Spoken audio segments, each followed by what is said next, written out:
Assalamualaikum warahmatullahi wabarakatuh.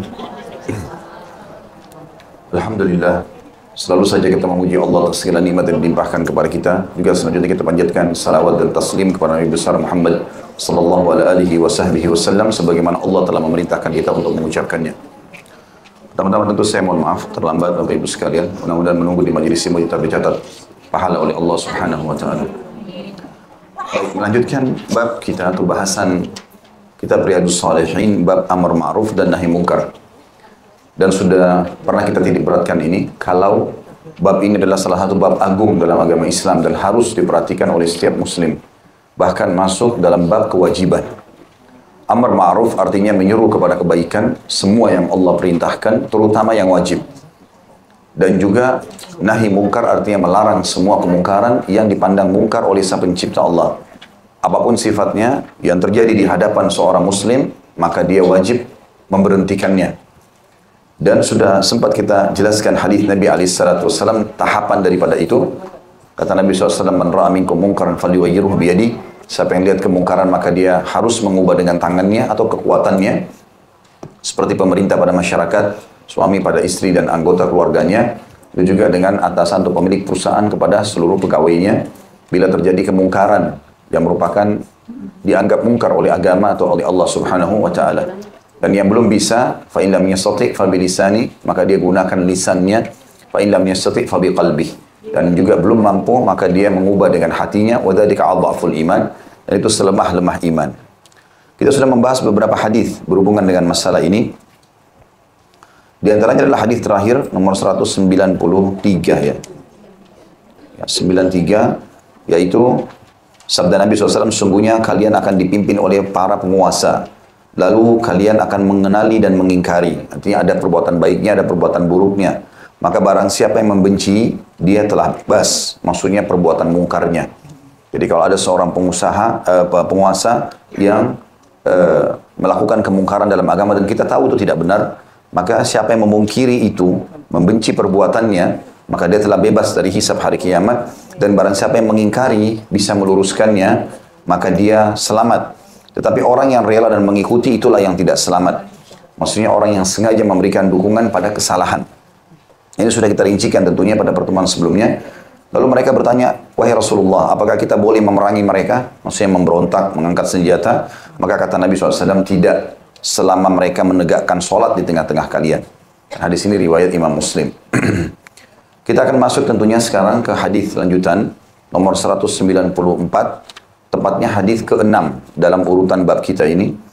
Saya bacakan dulu dari Ummul Mukminin Ummu Al-Hakam Zainab binti Jahash radhiyallahu anha, anna Nabiy sallallahu alaihi wasallam dakhala 'alaiha fazi'an yaqul la ilaha illallah wailun lil 'arabi min syarri qad iqtarab futiha al-yawma min radmi ya'juj wa ma'juj mithlu hadhihi وحلق بأصبعه الإبهام والتي تليها فقلت يا رسول الله أنهلك وفينا الصالحون قال نعم إذا كثر الخبث. Bahwasanya Nabi SAW, kata Ummul Mukminin Zainab radhiyallahu anha, suatu hari pernah masuk menemuiku, maksudnya masuk ke dalam rumahnya dalam keadaan ketakutan sekali. Lalu beliau SAW bersabda, tidak ada Tuhan yang berhak disembah kecuali Allah. Celakalah orang-orang Arab karena adanya keburukan yang telah mendekat. Hari ini, tepatnya pada saat Nabi SAW merasa ketakutan itu, dinding penghalang Ya'juj dan Ma'juj telah terbuka seperti ini. Lalu beliau membuat lingkaran dengan ibu jari dan jari yang setelahnya. Ya. Kemudian maka saya bertanya, wahai Rasulullah, apakah kita akan binasa padahal di tengah-tengah kita terdapat orang-orang saleh? Maka beliau SAW menjawab, ya, jika banyak khabath. Dan ada footnote di situ, nomor 197, khabath adalah kefasikan dan kekejian. Maksudnya dosa-dosa. Kandungan hadis ini adalah jika khabath merajalela, maka bisa terjadi kehancuran umum, sekalipun banyak orang saleh. Hadis juga menjelaskan dampak buruk kemaksiatan dan anjuran untuk mengingkarinya. Baik, seperti biasa kita akan bedah hadis ini insyaAllah menjadi beberapa bagian. Potongan pertama adalah Ummul Mukminin Ummu Al-Hakam Zainab binti Jahash radhiyallahu anha.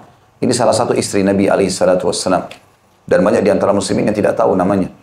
Nah, kalau ditanya kebanyakan sudah tahu Khadijah dan Aisyah. Padahal sebenarnya Nabi SAW punya beberapa orang pasangan hidup. Dan kita wajib mengetahuinya, terutama ibu-ibu. Karena ini adalah panutan hidup. Ya, apapun yang mereka lakukan di rumah bersama Nabi SAW adalah panutan setiap wanita di rumahnya. Dan Zainab binti Jahash adalah salah satu wanita yang dinikahi oleh Nabi SAW. Dan beliau menceritakan tentang apa yang terjadi pada saat Nabi SAW mendatangi rumahnya. Jadi makna Ummul Mukminin adalah ibunya orang-orang beriman. Ya, perlu kita ketahui, istri Nabi, semua istri Nabi SAW walaupun lebih muda dari umur sahabat, tetap dipanggil ibu. Ya. Jadi seperti Aisyah radhiyallahu anha adalah istri Nabi yang paling muda. Ini juga tetap dipanggil oleh para sahabat Ummul Mukminin, ibunya orang-orang beriman. Ya, kadang-kadang mereka mengatakan, wahai ibuku, ya, berikanlah kami nasihat begini dan begitu. Ya, padahal dia lebih mudah. Karena memang istri-istri Nabi punya hukum tersendiri. Semua istri Nabi pertama seperti hukum ibu semua orang beriman, laki-laki atau perempuan. Jadi bagaimana kita menghormati ibu kita dan berbakti, begitulah juga berlaku pada istri Nabi SAW. Hanya saja mereka tidak boleh melihat aurat istri-istri Nabi, maksudnya tidak boleh kelihatan rambutnya segala macam. Makanya kalau ada sahabat-sahabat yang datang mau bertanya dalam rumah Nabi SAW, maka ada hijab. Ya. Ada hijab di situ, dia tirai, kemudian dari belakang tirilah mereka bertanya. Tapi mereka sering bertanya kepada para istri-istri Nabi, karena ada beberapa hal-hal yang tidak diketahui oleh umum muslimin. Seperti apa yang Nabi SAW lakukan di rumahnya, bagaimana tidurnya, makanan kesukaannya, kan itu lebih banyak diketahui oleh istri di rumah.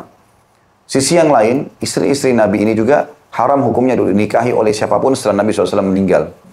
Karena terhitung seperti ibu. Jadi waktu Nabi SAW sudah meninggal, semua istri Nabi menjanda dan tidak ada satupun yang menikah.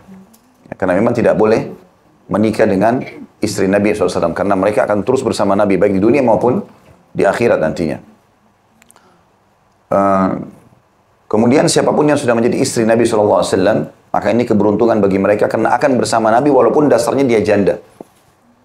Karena Ummu Salamah radhiyallahu anha, istri Nabi yang lain, dia punya suami dulunya, tapi meninggal, Abu Salamah. Dan orang saleh. Sekarang dia menikah dengan Nabi SAW. Maka dia malu mau bertanya, ya Rasulullah, apakah nanti saya bersama anda atau tidak di surga? Karena mungkin kalau dua suami seperti ini, siapa tahu ada opsi yang lain. Maka dia mengatakan, ya Rasulullah, di manakah seorang perempuan ya, pada hari kiamat, siapakah yang akan diikuti oleh seorang perempuan pada hari kiamat kalau dia memiliki dua orang suami? Maksudnya yang satunya meninggal lalu sekarang menikah lagi. Maka kata Nabi SAW, tentu dia akan mengikuti yang paling baik akhlaknya. Artinya di sini Ummu Salamah merasa mendapatkan jawaban bahwasanya sudah berarti saya akan bersama dengan Nabi SAW karena tidak mungkin ada lebih baik akhlaknya daripada beliau. Itu potongan pertama. Potongan yang kedua, diambil dari hadis adalah di baris pertama, anna Nabi SAW dakhala 'alaiha fazi'an. Bahwasanya Nabi SAW pernah masuk menemuinya, istrinya dalam keadaan ketakutan. Jadi maksud sini adalah ketakutan yang dibolehkan. Ya. Takut kepada apa yang Allah perintahkan kita untuk takut adalah bagian dari syariat. Misal kita takut masuk neraka, gitu. Ya. Atau kita takut kepada kejahatan orang-orang yang nanti menjerumuskan kita pada pelanggaran-pelanggaran. Rasa takut ini semua positif dan ini dibolehkan. Ya. Karena ada sebuah syair yang sering dilantunkan termasuk di Indonesia, jangan kau takut kepada Allah karena ada neraka. Dan janganlah sembah Allah karena ada surga, gitu kan. Padahal sebenarnya memang Allah Subhanahu wa taala menggantungkan untuk takut kepadanya, salah satunya takut kepada neraka. Kalau kita takut kepada apa yang Allah perintahkan untuk takut, maka berarti kita takut kepada Allah. Begitu juga pada saat kita menyembah Allah karena mengejar surga, berarti kita sedang mengejar janji Allah, dan itu juga adalah hal yang dianjurkan. Sudah pernah saya sebutkan dalilnya itu ya. Kalau masalah takut kepada neraka, itu dalam surah At-Tahrim, surah nomor 66 ayat 6. A'udzu billahi minasyaitonir rajim. Ya ayyuhalladzina amanu qu anfusakum wa ahlikum nara wa quduha an-nasu wal hijaratu 'alaiha malaikatun ghiladun syidad la ya'sunallaha ma amarum wa yaf'aluna ma yu'marun. Hai orang-orang beriman, selamatkan dirimu dari dan keluargamu dari api neraka. Takutlah kau dari api neraka itu. Lalu Allah sebutkan cirinya, gitu kan? Yang bahan bakarnya dari manusia dan jin dan batu, dari manusia dan batu, yang dijaga oleh malaikat-malaikat yang kasar, yang keras, tidak pernah bermaksiat kepada Allah dan juga selalu mengerjakan apa yang Allah titahkan. Berarti di sini Allah menyuruh kita takut kepada neraka itu. Hati-hati masuk ke dalam api neraka. Juga Allah mengatakan ittaqun nar allati waquduha an-nas wal hijara dalam surah Al-Baqarah. Takutlah kalian kepada api neraka yang bahan bakarnya itu batu-batu, ya. Kemudian dalil tentang masalah kita inginnya surga dan mengejarnya, berarti bagian daripada mengejar rahmat Allah. Dalilnya surah Al-Imran, surah nomor 3, 133. Tentang masalah mengejar surga. A'udzubillahi minasyaitonirrajim wasari'u ila maghfiratin min rabbikum wa jannatin arduhas samawati wal ardu uiddat lil muttaqin. Bersegeralah kalian, berlumba-lumbalah kalian dalam mengejar pengampunan Tuhan kalian dan surga. Allah suruh kejar. Yang luasnya seluas langit dan bumi dan Allah janjikan hanya untuk orang-orang yang bertakwa. Berarti di sini rasa takut Nabi SAW, sebagaimana dijelaskan setelahnya, beliau langsung mengatakan tidak ada Tuhan yang berhak disembah kecuali Allah. Celakalah orang-orang Arab karena adanya keburukan yang telah mendekat. Hari ini dinding penghalang Ya'juj dan Ma'juj telah terbuka seperti ini. Jadi Nabi SAW memiliki rasa takut, jangan sampai Ya'juj dan Ma'juj keluar. Pertanyaannya, apakah boleh kita takut pada bahayanya Ya'juj dan Ma'juj? Jawabannya iya. Karena memang Allah Subhanahu wa Ta'ala menyuruh kita menghindar dari mereka, berlindung. Ya. Sebagaimana disebutkan dalam hadits Bukhari, di zaman itu nanti pada saat keluar Ya'juj Ma'juj, di zaman Nabi Isa AS. Nabi Isa saja pada saat itu punya pasukan yang sangat kuat. Karena seluruh muka bumi ini berhasil dimasuk Islamkan oleh Nabi Isa AS setelah membunuh Dajjal. Dan tersebar keadilan kurang lebih selama 7 tahun. Lalu Allah mengirim malaikat Jibril AS menyampaikan kepada Isa, wahai Isa, selamatkanlah dirimu dan hamba-hambaku ke Bukit Tur. Ya. Bukit Tur, yang di sekitar di Palestina sana. Karena akan aku keluarkan hamba-hambaku yang tidak akan ada orang yang bisa mengalahkannya. Itulah Ya'juj dan Ma'juj. Ya, nanti akan kita sebutkan ciri-cirinya. Tapi yang saya ingin hubungkan potongan dulu. Kenapa Nabi SAW takut? Karena Ya'juj dan Ma'juj telah terbuka benteng mereka. Itu ukuran seperti ini. Nabi SAW pertemukan antara ibu jari sama jari telunjuk. Artinya mereka sudah bisa melihat keluar gunung. Dan ini juga Allah Subhanahu Wa Ta'ala menyebutkan kisahnya dalam surah Al-Kahfi. Dan ini dianjurkan baca setiap Jumat. Artinya, terus kita dicas ya, agar membaca kisah Ya'juj dan Ma'juj ini. Di situ ada kisah Ashabul Kahfi, kisah pertemuan Nabi Musa sama Nabi Khidir, dan kisah Dzulkarnain dengan Ya'juj dan Ma'juj. 3 kisah ini terus kita ditekankan untuk baca, renungi setiap Jumat. Supaya kita sadar bahwasanya memang ada bahaya di kasus Ya'juj Ma'juj ini. Ya. Ada sesuatu yang besar di situ. Dan ini kita kembali dulu ke potongan yang kedua dari hadis adalah sabda atau Nabi SAW masuk dalam keadaan takut. Jadi takutnya Nabi SAW adalah manusiawi. Ya. Kemudian potongan yang ketiga, celakalah orang-orang Arab. Kenapa orang-orang Arab? Kenapa bukan Nabi SAW celakalah orang beriman? Kenapa bukan Nabi mengatakan celakalah orang Barat, celakalah orang Afrika? Apa sebabnya dengan Jazirah Arab? Maka sebagian ulama menyebutkan salah satu sebabnya adalah kemungkinan besar benteng-benteng Ya'juj Ma'juj ini bukan jauh dari Jazirah Arab. Ya. Di mana Allahu a'lam. Tapi yang jelas bukan mustahil, sangat dekat karena sabda Nabi SAW kepada orang-orang Arab di sini. Berarti menandakan sangat dekat dengan posisi mereka. Bisa juga bermakna Ya'juj Ma'juj pada saat keluar nanti membuat kerusakan di muka bumi di waktunya, itu akan menjadikan orang-orang Arab atau Jazirah Arab sebagai target utama mereka. Di sini Nabi SAW menjelaskan karena adanya keburukan yang telah mendekat. Artinya sudah dekat keluarnya dan juga bisa bermakna sudah dekat dengan orang-orang Arab itu. Ini potongan yang ketiga dari hadis ya. Potongan yang keempat dari hadis adalah hari ini dinding penghalang Ya'juj dan Ma'juj telah terbuka seperti ini. Ya'juj dan Ma'juj di sini, di potongan hadis yang keempat, adalah 2 suku dari anak Adam. Ya'juj suku, Ma'juj juga suku.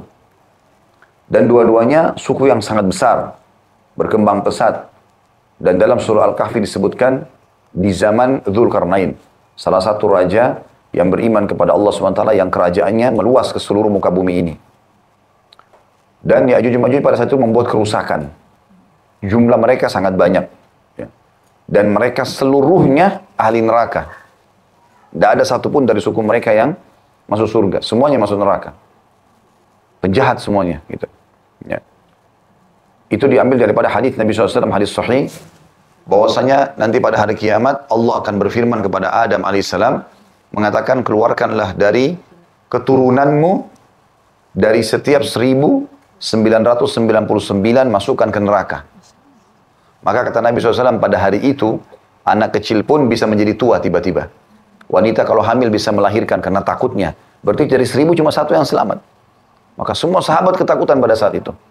Lalu kata Nabi SAW, yang dimaksud dengan 999 adalah dari Ya'juj dan Ma'juj. Dan satu itu dari kalian.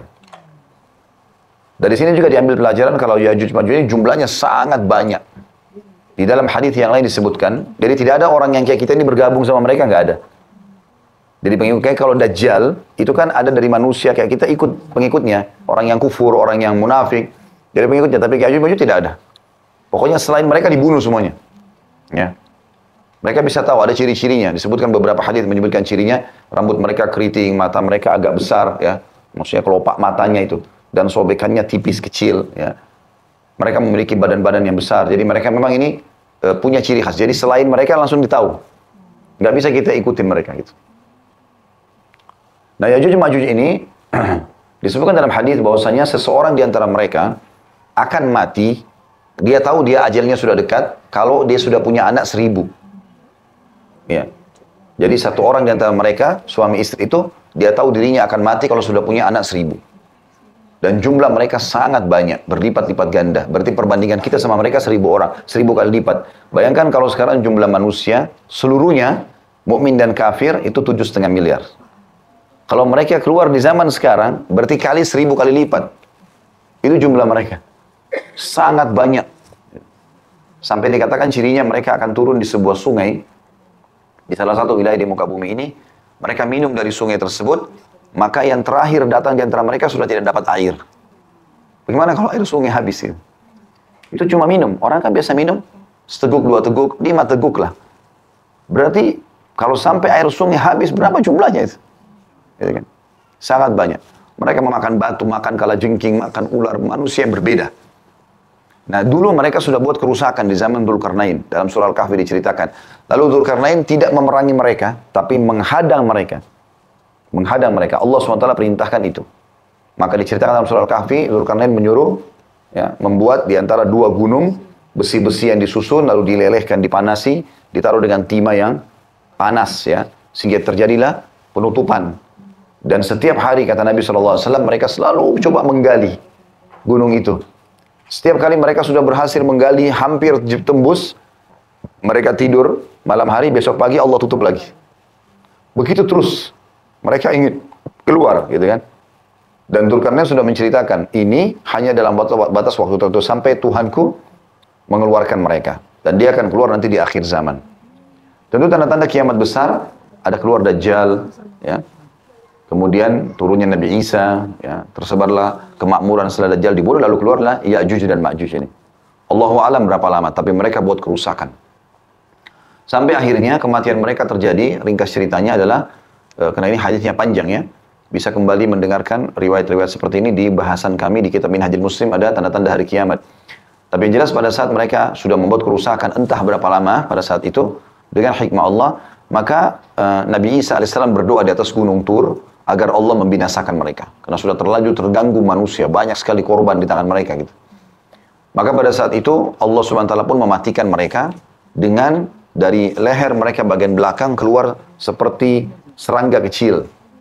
Yang mereka mati seketika semua, serentak. Pada detik yang sama mereka mati semua. Kuasa Allah SWT dari doa Nabi Isa AS. Jadi mereka bukan mati karena ditusuk, segala macam. Mereka mati karena di leher mereka bagian belakang keluar seperti serangga kecil. Entah bagaimana hikmah Allah SWT.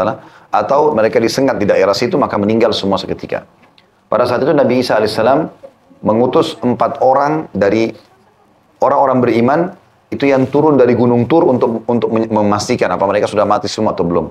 Sampai kata Nabi SAW, kalau kalian mau aku bisa menggambar. Mereka lah orang terbaiknya umat Islam pada saat itu 4 orang ini, dan kalau kalian mau aku bisa menggambarkan kepada kalian baju-baju mereka dan warna-warna kuda mereka. Maksudnya Nabi diperlihatkan oleh Allah SWT pada saat proses mereka turun dari gunung. Dan nanti terjadi, tapi sebagai mukjizat Allah sudah perlihatkan. Maka pada saat itu mereka menemukan semua sudah mati. Maka mereka pun kembali dan jenazahnya mereka penuh muka bumi ini. Karena jumlahnya banyak. Kita bisa bayangkan kalau 1000 kali lipat dibandingkan kita. Dan entah pada saat itu jumlah manusia berapa. Kalau sekarang saja 7,5 miliar. Entah itu kapan, 100 tahun kah, 500 tahun lagi, kita nggak pernah tahu. Pada saat itu mungkin jumlah manusia lebih banyak, maka jumlah ini lebih banyak lagi. Gitu kan. Maka pada saat itu, Allah subhanahu wa ta'ala, 4 orang ini menyampaikan kepada Nabi Isa AS, dan Nabi Isa berdoa kepada Allah agar jenazah mereka dibersihkan. Karena kalau mau dibersihkan oleh manusia tidak bakal mampu. Maka Allah mengutus, kata Nabi SAW, jenis burung tertentu dari arah timur, yang mencengkram mereka, satu persatu, satu diangkat oleh satu burung gitu. Entah berapa banyak jumlah burung itu kalau begitu. Kuasa Allah SWT yang mencengkram, kemudian membawa, melempar jenazah mereka ke lautan. Lalu Allah Subhanahu Wa Ta'ala menurunkan air hujan yang lebat sehingga membersihkan sisa-sisa kotoran mereka di muka bumi ini. Itu Ya'juj dan Ma'juj. Ya. Tentu kita berlindung kepada Allah Subhanahu Wa Ta'ala untuk hidup di zaman itu, karena itu berat sekali ya. Tapi kalau ada orang yang dihidupkan zaman itu, maka dia akan selamat pada saat bersama Nabi Isa alaihi salatu wassalam di Palestina di Gunung Tur. Dan inilah sebabnya kenapa baginda Nabi SAW mengatakan celakalah orang-orang Arab karena adanya keburukan yang telah mendekat. Hari ini dinding penghalang Ya'juj dan Ma'juj telah terbuka seperti ini. Beliau membuat lingkaran dengan ibu jari dan jari yang setelahnya maksudnya telunjuk. Artinya mereka sudah bisa melihat. Selama ini mereka gali-gali, nggak pernah berhasil jebol. Selalu kalau mereka tidur malam, utuh lagi. Sekarang tidak. Di zaman Nabi SAW, waktu beliau sebelum meninggal ini, sudah kelihatan. Mereka sudah bisa lihat manusia-manusia yang lewat. Gitu kan. Kemudian selanjutnya, dan ini jadi saksi bahasan kita, potongan yang keberapa? Yang kelima, ya, dari hadis. Maka saya bertanya, saya maksudnya Zainab radhiyallahu anha ummul mukminin, wahai Rasulullah, apakah kita akan binasa padahal di tengah-tengah kita terdapat orang-orang saleh? Maka Nabi SAW menjawab, ya, kalau banyak khabath, ya. Jadi seakan-akan Zainab memahaminya radhiyallahu anha, kalau Ya'juj dan Ma'juj keluar nanti membuat kerusakan, apakah kami akan mati semua kalau didapati oleh orang-orang ini? Sementara kami ada orang-orang saleh. Kata Nabi SAW, iya. Kapan itu? Kalau kekejian, kemaksiatan, kefasikan merajalela. Dan ulama mengambil ini tentu sebagai sebuah kaidah penting. Di satu komunitas, ini pernah kita jelaskan itu, kapan kemaksiatan merajalela dan tidak ada yang memungkirinya, maka kalau datang cobaan Allah semuanya kena. Ya. Di dalam sebuah hadis dikatakan, kalau tersebar kemungkaran, misalnya perzinahan, mabuk, minuman keras, kemungkaran, semua kemaksiatan apapun. Lalu orang diami saja, sudahlah terserah, dia mau masuk neraka sendirian, saya yang penting selamat, misalnya gitu. Orang-orang soleh ini diam saja, tidak meluruskan itu, maka yang terjadi adalah Allah Subhanahu Wa Ta'ala akan datangkan masalah, musibah buat mereka, semuanya mati, dan nanti Allah akan bangkitkan sesuai dengan kadar amalnya. Yang soleh nanti pada saat dibangkitkan, selamat. Tapi dia kena bencana itu. Mungkin tertimpa batu, mungkin longsor, mungkin banjir, mungkin segala macam. Ya. Oleh karena itu, dari poin ini penting sekali. Kalau kita tinggal di satu komunitas, di komplek perumahan misalnya, sederhana saja. Di kantor, kalau kita tempat bekerja, nggak boleh kita diam kalau ada kemungkaran. Nggak boleh kita diam. Siapapun yang memungkiri ya, kemungkaran, kalau datang musibah dia selamat. Yang diam, dia akan binasa. Yang sudah pernah, sering kita ulangi kisah Ashabus Sabt. Kisah orang-orang Bani Israel yang memancing hari Sabtu. Ya Allah sebutkan dalam surah Al-A'raf 163 sampai 167 atau 168. Yang mereka pada saat itu dilarang. Hukum syariatnya Nabi Musa AS nggak boleh mancing hari Sabtu. Tapi karena mereka tinggal di pinggir laut dan kerja mereka tiap hari profesinya nelayan, Allah uji mereka. Awalnya Allah SWT turunkan hukum saja. Rupanya ada di antara mereka yang iseng.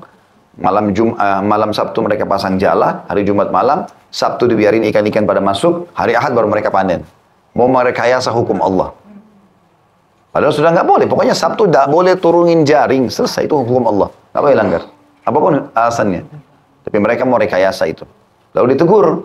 Ada rupanya dari Bani Israel yang tegur. Nggak boleh, ini haram dalam agama. Loh, kami nggak mancing kok. Kan cuma masang jala hari Jumat. Sabtu masuk sendiri ikannya. Hari Ahad kami. Dan ini tradisi orang-orang Yahudi. Mirip dengan hadis yang lain, hadis Bukhari. Yang kata Nabi SAW, semoga Allah membinasakan kaum Yahudi. Karena mereka, pada saat Allah haramkan bagi mereka lemaknya bangkai. Jadi bangkai haram. Nggak boleh makan bangkai. Tapi lemaknya juga ikut. Semua yang berhubungan dengan bangkai. Ya kulitnya juga, ya semuanya. Nggak boleh. Rupanya orang-orang Yahudi mengakali itu.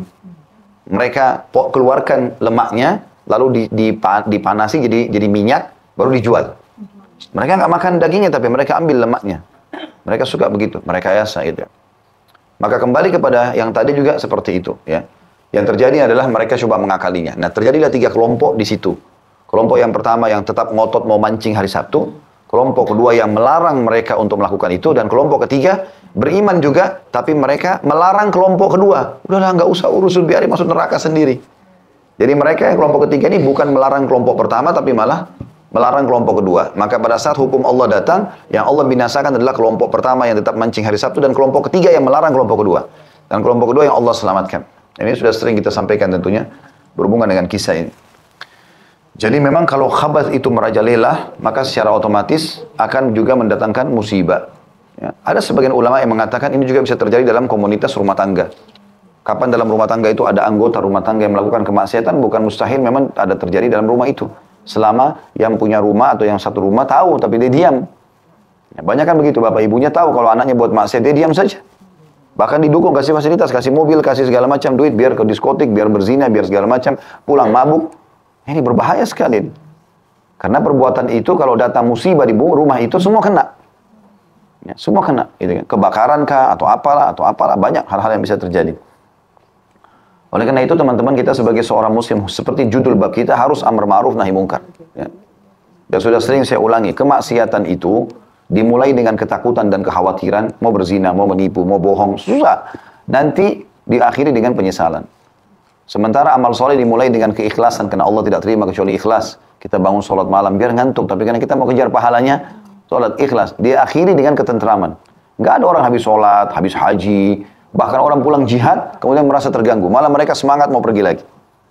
Maka itu perbedaan antara maksiat dengan amal soleh. Maka selalu fokus ke amal soleh saja. Dosa-dosa itu ya, akan memutus atau menjaga jarak atau menjauhkan jarak antara kita sama sang pencipta Allah. Tidak ada gunanya. Ya, tidak ada gunanya. Kalau rasionalnya kita kerja di kantor, kita sudah tahu ini pelanggaran dianggap bahaya atau dilarang oleh perusahaan, tapi tetap kita sering lakukan. Ya, ancamannya pasti ada. Nggak disukai oleh pemilik perusahaan atau atasannya, atau yang paling jauh di PHK, atau bahkan dilaporkan di polisi dan seterusnya. Itu contoh rasional di lingkup kehidupan kita yang kecil saja. Begitu juga dengan lingkup yang lebih besar.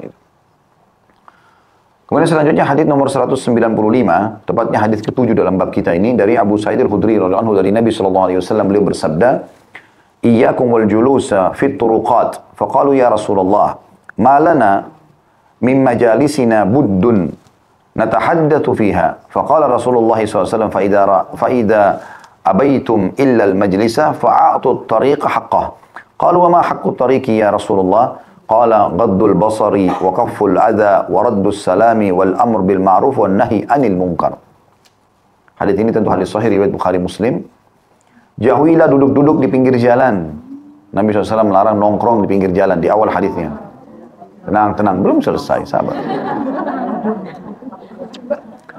Mereka berkata, "Wahai Rasulullah, kami tidak dapat meninggalkan tempat itu karena di tempat itulah kami berbincang-bincang." Ya. Maka Rasulullah SAW bersabda, jika kalian enggan, saya tetap harus melakukannya, melainkan tetap ingin duduk di sana, maka berikanlah hak jalan itu. Maka para sahabat berkata, apa saja hak jalan itu wahai Rasulullah? Beliau bersabda, ini pesan pertama, menurunkan pandangan atau menundukkan pandangan dari yang haram. Dikasih angka 1 itu ya, kalau di bukunya. Kemudian yang kedua, garis bawahi lagi, dikasih angka kecil di atasnya 2, tidak mengganggu orang. Kemudian yang ketiga, di garis bawahi setelahnya, menjawab salam. Dan yang keempat, memerintahkan yang ma'ruf. Serta yang kelima, melarang yang mungkar. Baik, hadis ini seperti biasa kita akan coba bedah menjadi beberapa bagian. Kalimat Nabi SAW, "Iyyakum wal julusa fit turuqat." Jauhilah duduk-duduk di pinggir jalan. Para sahabat, biasanya mereka kalau pulang dari masjid, mau ke rumah mereka, ketemu satu sama lain di pinggir jalan, maka sering nongkrong dulu, ngobrol-ngobrol gitu. Dan itu banyak kelompok-kelompok gitu. Ya. Karena mereka ngobrol dulu, dan kadang-kadang mereka lama waktunya di situ. Ya. Maka Nabi SAW melarang itu. Jangan kalian lakukan itu.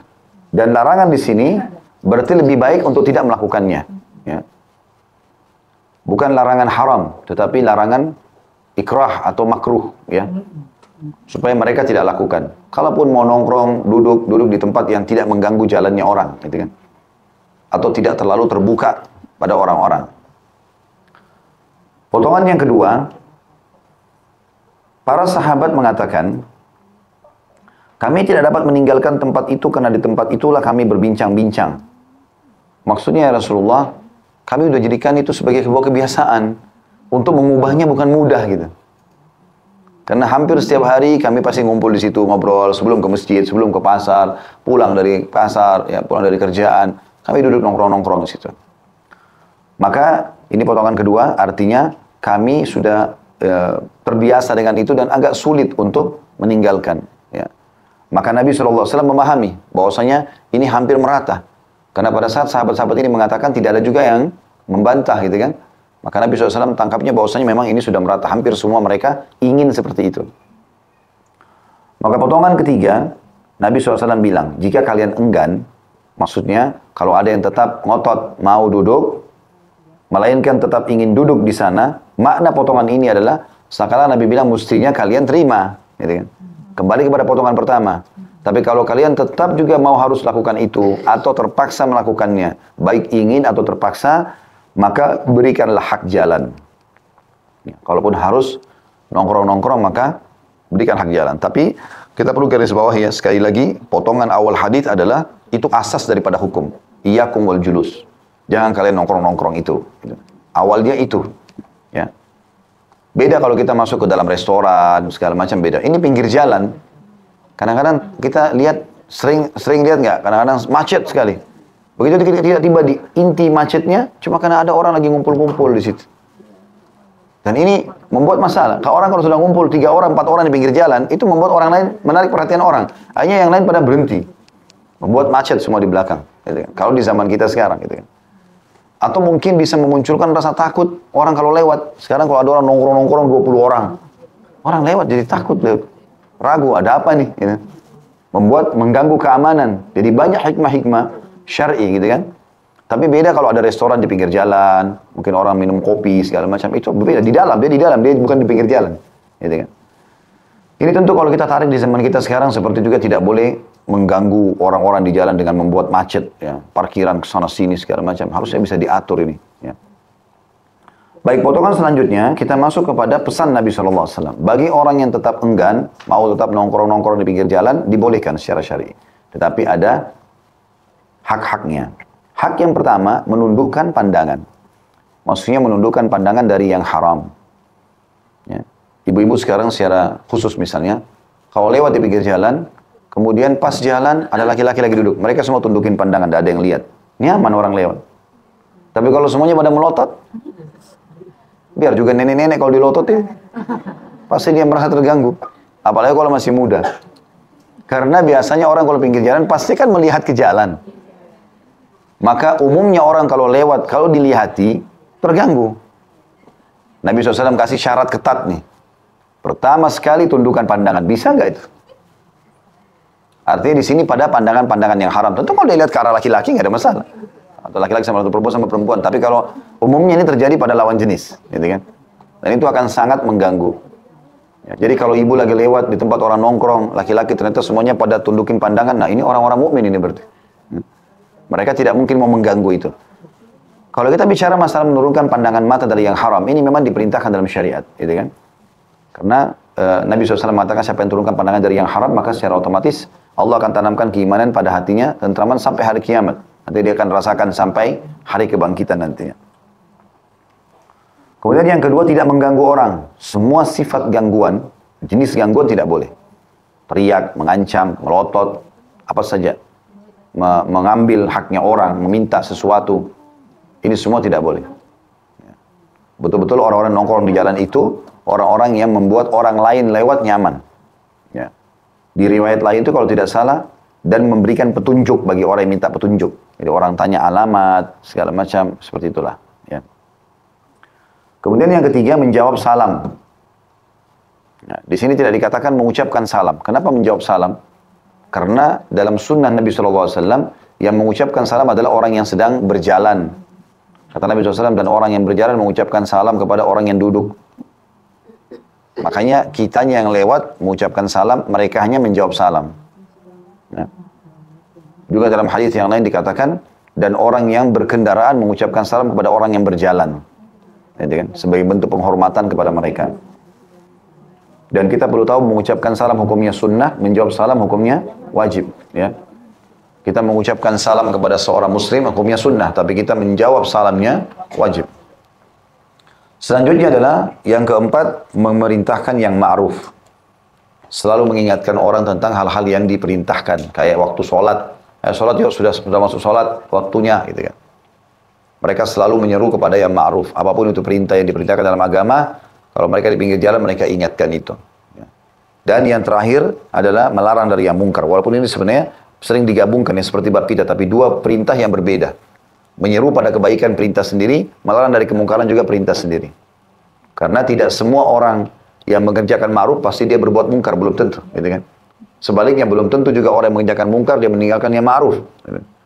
Maka ini masing-masing hukumnya. Intinya adalah orang kalau mau nongkrong pinggir jalan dia harus menjadi orang yang sangat baik, santun, gitu kan? Tidak mengganggu orang lain.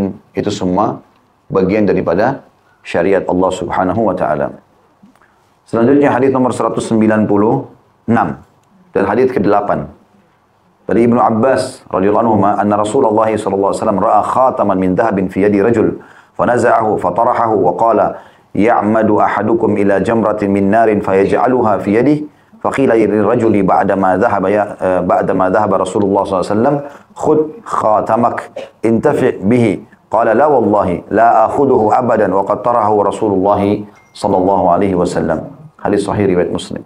Terjemahannya, bahwasanya Rasulullah SAW melihat cincin emas di tangan seorang laki-laki. Maka beliau langsung mencabut dan melemparkannya. Dan bersabda, seseorang dari kalian, wahai kaum laki-laki, sengaja mengambil bara api lalu meletakkan di tangannya. Setelah Rasulullah SAW pergi, dikatakan kepada orang tersebut, ambillah cincinmu dan manfaatkanlah. Ambil, juallah, misal.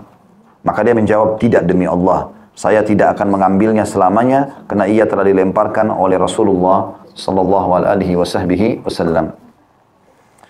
Kita bedah hadis ini seperti biasa, bahwasanya Ibnu Abbas, sepupu Nabi sallallahu alaihi wasallam, Abbas paman Nabi, Abdullah bin Abbas biasa diringkas dengan Ibnu Abbas radhiyallahu anhuma, dan kita katakan radhiyallahu anhuma karena dia dan ayahnya sahabat.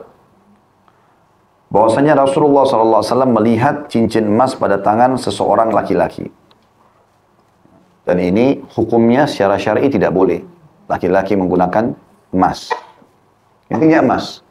Mau putih, mau kuning, mau warnanya apa, emas tidak boleh laki-laki. Jangan lagi dicari celahnya. Tapi perak, yang lainnya silakan. Jangan emas. Karena Nabi SAW pernah mengangkat di tangan kanannya emas dan tangan kirinya sutra. Lalu beliau mengatakan, inna hadaini haramun ala dzukuri ummati. Dua benda ini haram bagi laki-laki umatku. Tentu ada beberapa penelitian. Kalau di YouTube Bapak Ibu ketik, ya, hikmah dilarangnya. Saya pernah lihat cuplikannya itu ya. Hikmah dilarangnya menggunakan emas bagi laki-laki. Ternyata memang kulit laki-laki itu tidak bisa sejalan dengan emas. Beda dengan perempuan.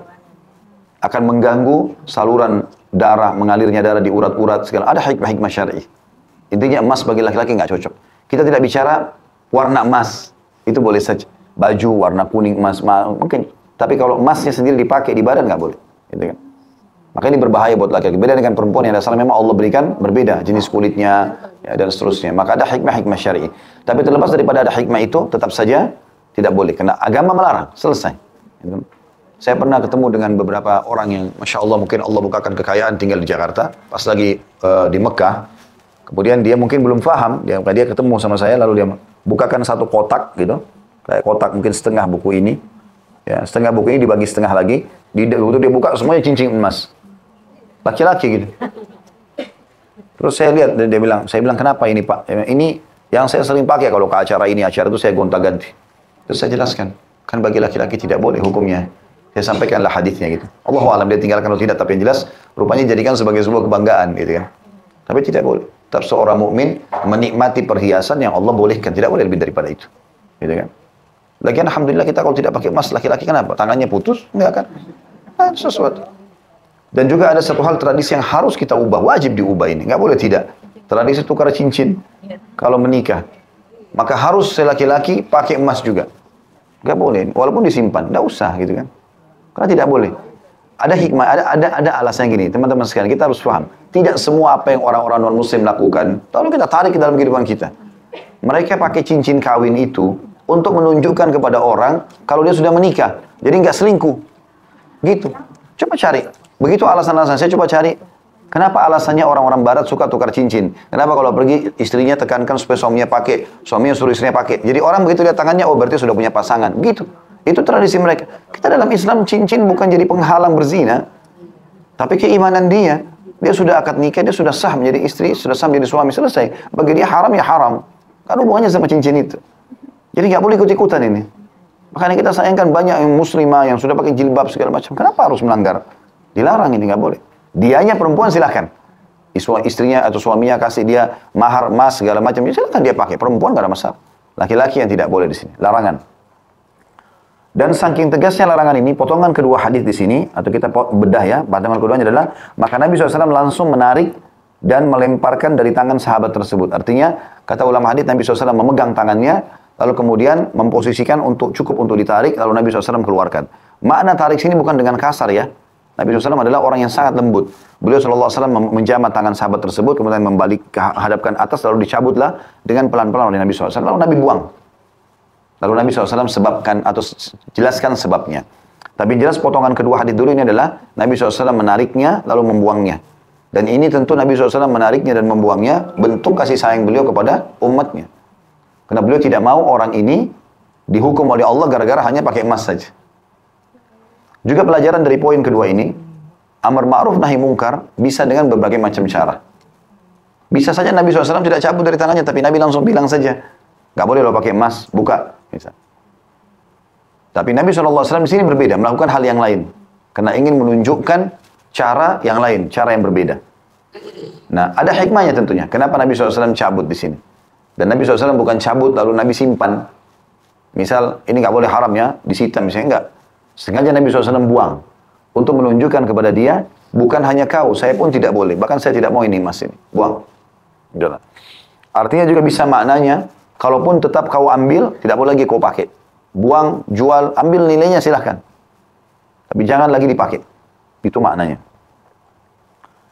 Kemudian selanjutnya potongan ketiga adalah, Nabi SAW titip pesankan mengatakan, seseorang dari kalian sengaja mengambil bara api lalu meletakkan di tangannya. Artinya ini akan menjadi bara api untuk kalian. Kalau bagi laki-laki begitu pakai berdosa. Kalau bagi perempuan boleh dia pakai tapi dia harus mengetahui haknya emas itu. Zakatnya ada. Ya. Sebagaimana pernah Aisyah radhiyallahu anha menggunakan cincin dari perak. Gitu kan? Dan kalau tidak salah ada gelang juga. Nabi SAW masuk, Nabi lihat, belum pernah Aisyah begitu. Nabi SAW tanya, kenapa ini Aisyah? Bilang, ya Rasulullah, aku berhias untuk anda. Kata Nabi SAW, kau sudah keluarkan zakatnya belum? Aisyah mengatakan, belum. Kata Nabi SAW, itu cukup sudah untuk menjadi api neraka untukmu. Gitu kan? Ya, maksudnya harus diberikan haknya. Au kama qala Nabi SAW. Gitu kan? Kemudian selanjutnya, nah ini berarti ancamannya bagi laki-laki pakai emas, ada ancaman api neraka. Potongan selanjutnya dari hadis adalah, pada saat Rasulullah SAW sudah berikan nasihat dan pergi, maka ada beberapa orang bilang sama orang yang tadi dicabut cincinnya itu, ambil ini, manfaatkan. Artinya jangan kau pakai, tapi jual. Ya. Lakukan sesuatu. Maka bentuk keimanan sahabat ini subhanallah, dia membantah dan dia mengatakan, tidak demi Allah. Aku tidak akan pernah menyentuhnya lagi atau mengambilnya setelah Rasulullah SAW membuang. Dan ini ulama mengatakan potongan hadis ini adalah potongan yang sangat mulia. Bagaimana para sahabat memiliki keimanan yang sangat kokoh, gitu kan? Sampai-sampai mereka tidak mau lagi, untuk menunjukkan tidak mau lagi pakai emas, ya, bukan cuma tidak mau pakai emas, tapi dia tidak akan menyentuh yang tadi mungkin punya nilai itu, yang sudah dibuang oleh Nabi SAW. Ya. Dan ini menandakan tingkat keimanan para sahabat. Ya. Mereka sudah tidak akan lagi menyentuhnya. Allahu a'lam. Baik, begitu saja. Semoga bermanfaat. Sudah menjelang jam 12. Subhanakallahumma bihamdika. Asyhadu an la ilaha illa anta astaghfiruka wa atubu ilaik. Wassalamualaikum warahmatullahi wabarakatuh.